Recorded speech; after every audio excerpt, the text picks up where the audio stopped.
So we are here talking today with Mark Goode.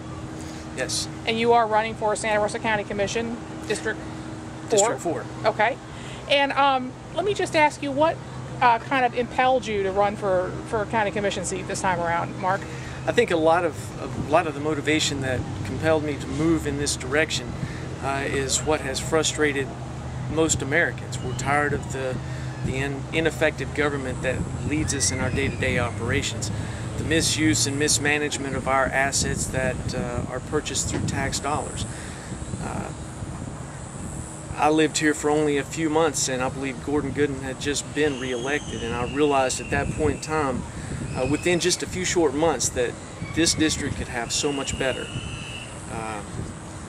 And I believe that I am the person that could do that, as I've been in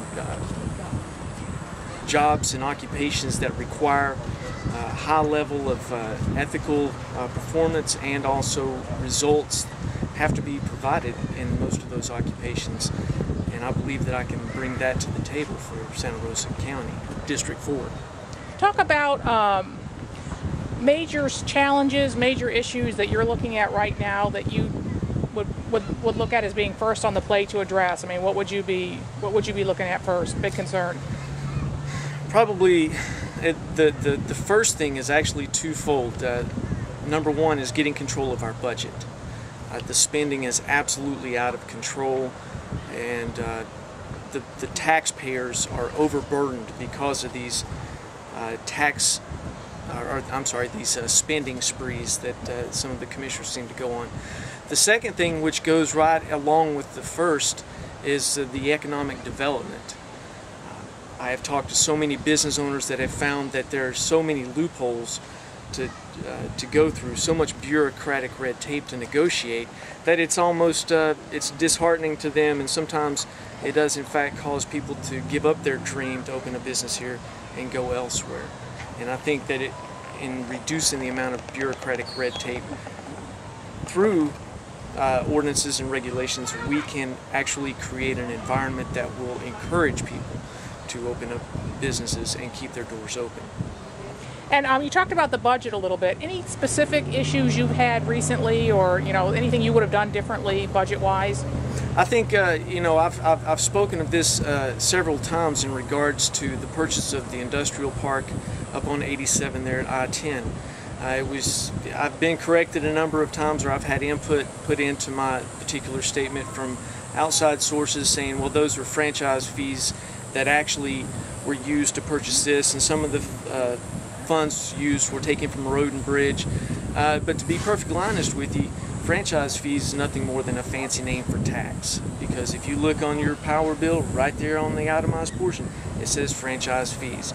So you can call it what you want, but that really frustrated me and let me know that government is conniving, it's sneaky, and it'll use and manipulate the English language to get what they want. The manner in which that land was acquired, I am not satisfied with. And we were told a couple of different things which turned out to not be true. We were told, number one, it was shovel ready. It's not. It's not shovel ready. We're spending taxpayer dollars to get the land ready to be developed. Lies, deception are not good for me, and I intend to fully make sure that the public does not get that same result out of me. Well, we certainly have explored the Pullen property purchase and the franchise fee issue in great detail on this show. Yeah. I don't know about the rest of the meeting, but we've certainly gotten into it. Going back to economic development, purchasing property, that kind of thing, what direction would you take as far as economic development? I mean, what direction would you like to see the county take? Where should our tax dollars be going? Well, first of all, I think that one of the biggest issues that we as an entire country have is we've deviated from the Constitution so much that the Constitution in and of itself, and when I speak of the U.S. Constitution, is actually foreign language. That Constitution actually dictates what government's supposed to do with businesses. It's supposed to regulate commerce, not interfere.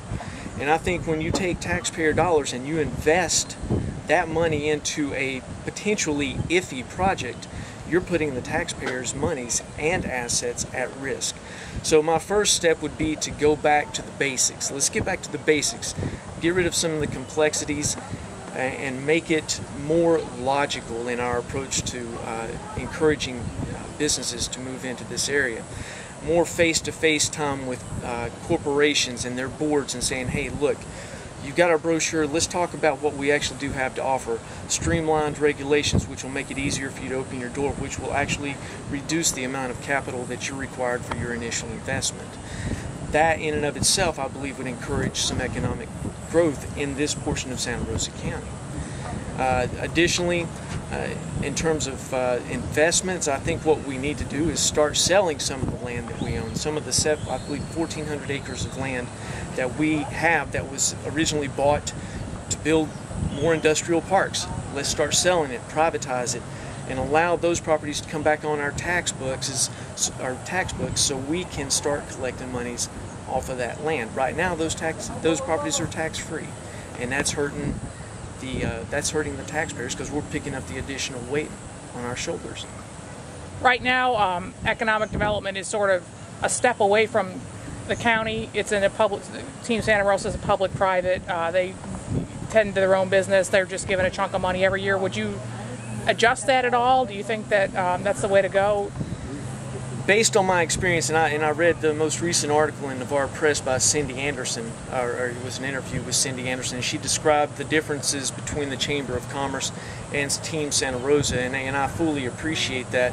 However, I believe that under the current regime, Team Santa Rosa needs to be restructured. I believe that it needs to be brought back underneath the wings of the Board of County Commissioners, answered directly to and report directly to the Board of County Commissioners, who then can speak to their constituents in an educated manner in regards to what activities they're taking. One thing that I've kicked around, and I don't know that it would necessarily work, but one thing that I will bring to the table is ideas. Combining Team Santa Rosa with the TDC, everything should go hand in hand. There shouldn't be two separate organizations going in two separate directions. If we're going, one has to complement the other, is basically what I'm saying. And the only way to do that is to centralize control. Gotcha. Well, Mark Goode, thank you so much for talking to us. Candidate for District 4 County Commissioner this year.